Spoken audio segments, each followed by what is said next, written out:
Welcome to Discover Indie Film. I'm Jeff Howard, and on Zoom with me, I've got Derry Shillitto. Hey, Derry. Hey, Jeff, how you doing?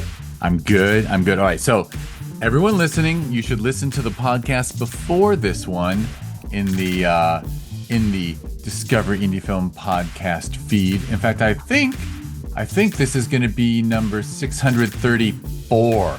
No, this will be 635. The one before, I think, was 634. But anyway, listen to the podcast before this one because it was an interview with Derry all about your film, The Correction Unit, available right now already on Amazon Prime. So people should watch it and support you and your work. Yeah, let's start the new year right with a good British independent film. Right, a good indie sci-fi film out of and by the way, out of the part of the UK that we don't get enough from. Yeah, 100%. The Midlands is very underrepresented in film. A lot of films in the UK come from London, come from Manchester maybe, but we filmed in Nottingham. So it's a new perspective. And it's funny, I did, as long as we had the break between that last podcast and this one, I did pull up my map of the UK and I was like, look at that. Nottingham is basically like you could almost draw, it's almost like a triangle, like a certain distance from Birmingham, Manchester, London. It's it right is. there. It's bang in the middle. It's so middle that that's why it's called the Midlands. It's just you're the furthest away from a coastal region, and so it's the closest to London. So it's in the middle between London and then Edinburgh, basically. Right, yeah. Well, there we go. Well, that's our geography lesson, which is, and I have to say, well, here I am wasting time of your podcast with my story, but I once became friends with some people who live down in, oh crap, I'm gonna forget their town, but they lived in a small town not too far from, okay, I'm forgetting the name of the bigger city they were near, but they insisted when my wife and I visited to meet us in that city. They're like, get off the train, we'll meet you there. And then we had to tell them when we were there, what are you doing to us? We wanted to see your smaller, we see Americans see so many, there's all these films set and TV series set in a small village. I'm like, do you guys actually live in like one of those villages where it's like one pub, one inn, one this on one little street, and then it's all rural? And they go, yeah, actually, that's our. I'm like, that's what we wanted to see. We didn't want to see the closest city to you. We wanted to see your British village. Yeah, of course. You don't get that in the US, do you? It's like with buildings that are about 700, 800 years old as well in these villages. That's the thing is there's no character to. I mean, small town America has a bit of a character, but if it's just let's just say if there's just one Walmart to the town, it's not a lot of doesn't have the character of what the UK has. So anyway, that's my whining about something unrelated. So everyone should check out the links. Go watch The Correction Unit as soon as you can. Now we're gonna go over the Discover Indie Film 4 questions with Derry, which means Derry will be answering name 3 favorite films, name an underrated film, name an overrated film, and name a lesser-known film that people should seek out. And I will leave you to it. You want to jump in and share your 3 favorites? Sure, 3 favorites. This always changes, doesn't it? It's like it depends on the time of year sometimes, but there's always one that is in my favorite list, and that's Sideways, which is a rom-com from 2005, directed by Alexander Payne and starring Paul Giamatti, Thomas Hayden Church, and Virginia Madsen. I love that film. I think I watched it when I was about 21, and I immediately played it back. I watched it immediately again, pretty much. Like, there was something about it. I didn't enjoy it massively the first time I watched it, but there was something about it that I wanted to explore longer. So I watched it again straight away. And I tried to watch that film once every year, and it still brings, I still love it. And then should I move on to the next one, or should I just fire on? Yeah. I mean, I can concur that it's a special film, and honestly, I think Alexander Payne is one of the best, just one of Yeah, the best.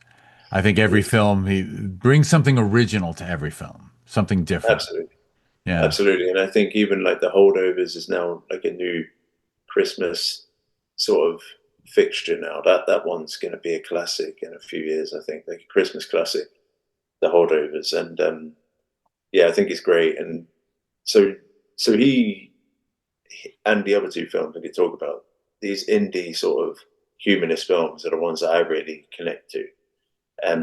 Like Sean Baker's The Florida Project, which would be another one of my favorites. Sean Baker's obviously huge now because Honora, won huge at the Oscars last year. He won 4 Oscars that year, which is crazy. But he makes these really empathetic, compassionate films, and they're so funny. They're so like filled with detail, and really, he loves the characters in the films, and you can just tell. And I love the way the Florida Project was produced. I think it's just a brilliant film, and it's a tribute to indie filmmakers. To be honest, I know obviously Willem Dafoe is in that film, but it is a very independent feature to a point where the final scene was shot illegally on an iPhone, where the kids run into Disneyland and they just shot it anyway. Um, And I have to admit, I so, weep. I weep when they're running. yeah, It's so emotionally impactful when they run in there that I'm crying. it's amazing. It's so good. The acting by Brooklyn Prince and I can't remember the other actor's name, but their performance when they do run to Disney World is just amazing. I don't really understand how you get that performance out of a 5-year-old. I don't think, like the care and attention that Sean Baker put into the film, you can tell. And it's shot on film as well. I think the film element really adds to the aesthetic in such a beautiful way. I've forgotten what my third favorite film is. I had a good third one, and Ah. I've Well, you want me to babble for a second so you can think of it? yeah, It's just yeah. funny, Babble for a second. it's and again, it's not like the question is intentionally not phrased as top three. It's just three that you love because no one has I mean, we have top threes, like you said, depending on the time of day, but in general, yeah, it's just three films that you love. Yeah, I know what it is. I mean, there was obviously the list is larger than three, but at the moment, the ones that I keep sort of being orbited to, you know, Dog Day Afternoon would be the third one, and I think the way that film's written is really funny, really tense, superbly well acted. I think Al Pacino in Dog Day Afternoon, it might be the greatest performance of all time, in my opinion. And John Cazale, and and then the chief, the police officer. I can't remember his name, but it's so well put together and so thrilling, and really, really ahead of its time. Like the protagonist is robbing a bank to pay for his husband's sex change, and this is made in 1975, and we don't judge him at all. There's no judgment. It's presented in a really empathetic, understanding way. Al Pacino's performance is so empathic and caring, and it was just yeah, just every time I see that film, I'm just shocked that it was made 50 years ago and it still holds up. But just really like surprised with how well written it is. It is, and it's a Sidney Lumet film, and Yeah. and yet, like you said, it feels gritty and independent. And Yes. yeah, it always amazes me that it's such a revered film and everyone thinks of it as, about the hostage situation, so to speak. Yeah. But like you said, it's got two men who are in love with each other at the heart of it. Yeah. And And one that of must them, have been so controversial at the time. I honestly, props to Sidney Lumet and the producers that they got that through the studio system. Absolutely. And they present it in, I think, in an honest way, which I think everyone, like, queer people can understand and relate to, but also there may be things that could be developed now. If the film came out now, there might be a few things that might be developed. But I do think it was so ahead of its time and so like understanding of Sonny, the character's plight, and the plight of his boyfriend and also his wife as well, because he's still got a wife with kids, but he's also he is a gay man and is in love with another man. So it's so complex and just deals with it in such a sensitive way, whilst also being really funny as well in places.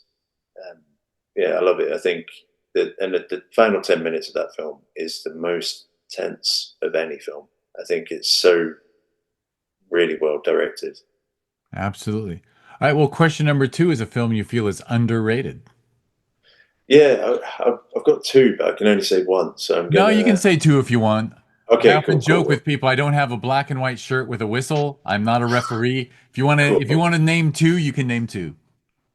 cool. Okay, great. So I suppose critically they're both rated, but I don't think genuinely spoken about enough. And I think The Conformist is the first one, which is a film made in 1970s by um, Bernardo Bertolucci, I think, or I might be getting my Italian directors mixed up, but I think it is. Who obviously he did have a controversial um, end to his career, but the film has no relation to that, and it's about the build up of fascism, and it's about uh, a spy that is working within Mussolini era Italy.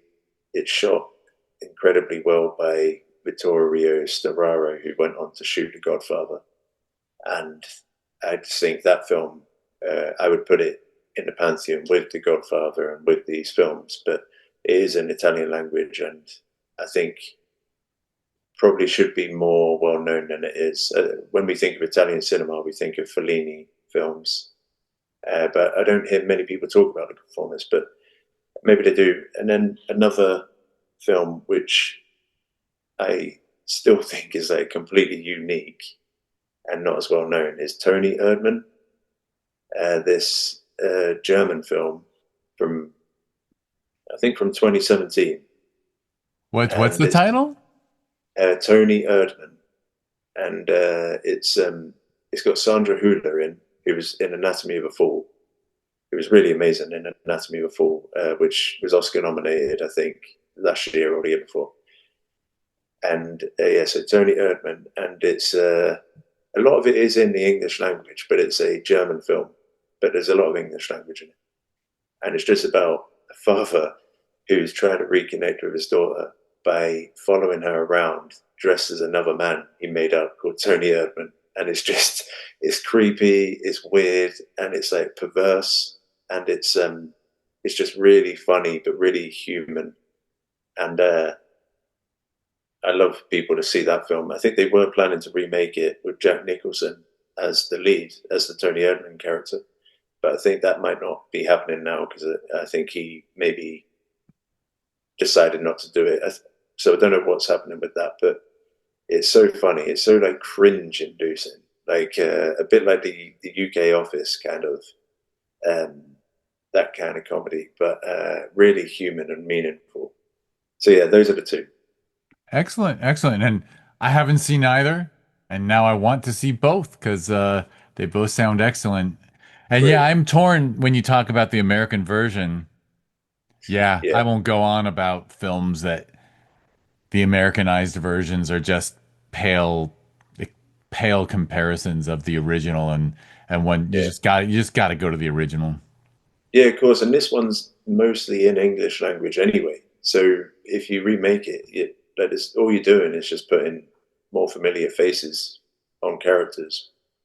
So Yeah. I know they are remaking. DiCaprio is doing a remake of something new. What was it?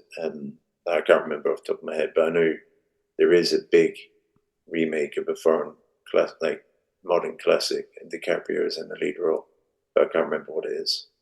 Yeah, and the one that I thought of is and I'm forgetting what they changed the name to, but the film I think it was Danish, A Man Called Uva. Yes, And then they remade and they made took that amazing film and made it with Tom Hanks here. yeah, And maybe I shouldn't even comment because I didn't even, but I just saw the trailer and thought, nah, I don't need to see this version. I'll just stick with the original. 100%. They took away the whole what made that film stand out. And I mean, as good as Tom Hanks is, he's not the right person for that role. Like he's too Tom Hanksy. Yes, he's exactly. No, exactly. It's he'll never come across as a misfit No, no, because he's multi-Oscar winning, super nice guy that everybody knows. But anyway, yeah, that's not fair to him, but he's he's he's been rewarded yeah. handsomely for his skills. All right. Well, the next question is a film you feel is overrated. This one is quite easy actually, and it's La La Land. And I'm sorry for anyone that loves that film. I think I was so excited to see it because I think Whiplash is a masterpiece, and Damien Chazelle made Whiplash, and it was his follow up to Whiplash, and I was like, and I love Ryan Gosling. I think Ryan Gosling is one of the best movie stars working. I think, and I watched that film, and I was so disappointed by it. It felt like, for me anyway, being you know, living in Nottingham, and kind of maybe a bit cynical. Uh, it felt like a bunch of really well trained, uh, like drama school kids, like showing off what they are capable of, but not actually being like, because it's about grassroots, like talent. It's about these two people are meant to be really talented, but they just don't have the means to get on the big stage. So that they're stuck in their you lives and like doing the same thing and over and over again. And Ryan Gosling and Emma Stone are obviously talented. They've got a certain amount of dance training and they're kind of good, but none of it felt like natural ability. It felt very trained. And I think that's why when I watched it, everything felt really trained and not like just natural, com- like a compulsion to dance and I think it just really made me feel a bit weird. Also, they both came from a Disney background as well. True, So to true. even so it would have been good if you're telling this story about like two people who are just going to LA and trying to make it with the talent and trying to have a break. Probably cast like unknown actors who really do have a great like, natural talent. But I think more than anything, it just disappointed me so much that I think it's overrated. Fair enough. Fair enough. I will very brief. I'll try to be super fast with this story because I've told it too many times, I think. But I had the same reaction to La La Land, exactly the Great. same. In fact, I really, as somebody who lives in Los Angeles, really didn't like the fact that Emma Stone's character did a shitty job as a waitress. Like when she was working at that little bakery in the studio, that was her chance to kick ass and impress everyone who came in there with like how great she can be, And then she was like, so that was my pet peeve. And then I actually ended up on vacation on one of those cruise ships on holiday, and it was on TV all the time in our stateroom. Oh man. And I ended up seeing the ending again, and then I saw like the last third again, and then the last half again, and I ended up seeing it so many times that I fell in love with it. So go figure. Oh, fair enough. I So think the ending, I would say, in its defense, the ending is very good. the ending is, yeah, when I saw the ending again, I thought, don't make me wait 2 hours for a wonderful 20-minute ending, Yeah, yeah, but yeah, yeah. it's That's it. dialogueless and excellent. But It anyway, is very good. Yeah, it's but very good, and he's a great filmmaker. Whiplash is really good. Whiplash is such a special film. Yeah, it is. It is. It Yeah, really is. it really is.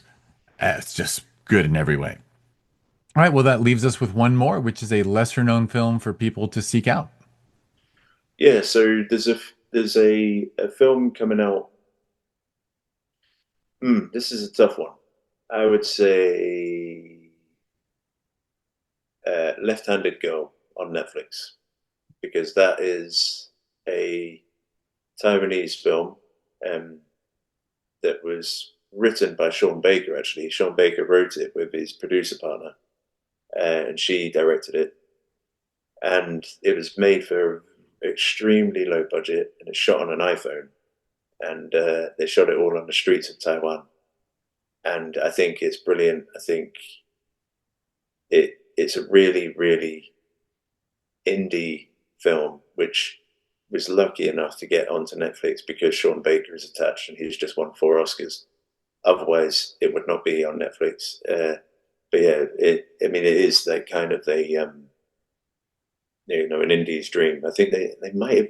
I've read somewhere that the budget was 30 grand, £30,000, and I can't believe it's that. I just don't think it was made for that. But apparently, it was something around £30,000 to make this film. So yeah, I'd recommend people seeking it out because it's also on the shortlist for Best International Oscar, even. So it might even be nominated for an Oscar now. It is Not it far. is uh it is funny that Sean Baker went from being someone making just guerrilla films that only a small, truly interested audience cared about to at the moment he's almost box office gold, Yeah, which is a good thing. It's a great thing. yeah, it's amazing. I mean, the fact that Nora did really well is obviously we're going through a time theatrically where it's a bit tense and we don't know what's happening with the future of cinema. But there are positives, positive stories.